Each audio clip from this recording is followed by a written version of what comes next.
శివాజీ మహారాజ్ గోరక్షణం చేస్తున్నటువంటి రోజులలో సనాతన ధర్మాన్ని నిలబెట్టడానికి హిందూ మతం పేరు మీద కోటలు నిర్మించి హైందవ సామ్రాజ్యాన్ని ఏర్పాటు చేస్తున్న రోజులలో ఆయనకి శక్తి యొక్క అండ కావలసి వచ్చింది, అమ్మవారి అండ కావలసి వచ్చింది.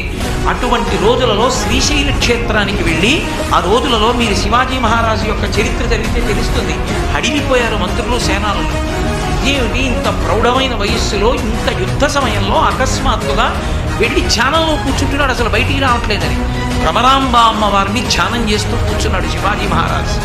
కూర్చుంటే భ్రమరాంబ అమ్మవారు ప్రత్యక్షమై నీకు నేను ఒక ఖడ్గాన్ని బహూకరిస్తున్నాను, ఇది నువ్వు పట్టుకున్నంత కాలం ఇక నీకు యుద్ధంలో ఎదురులేదు, ఈ ఖడ్గం పట్టుకుని హైందవ సామ్రాజ్యాన్ని స్థాపించమంది. భ్రమరాంబ అమ్మవారు కటాక్షించినటువంటి ఖడ్గాన్ని చేత పట్టుకునే శివాజీ హైందవ సామ్రాజ్యాన్ని స్థాపించాడు. ఇప్పటి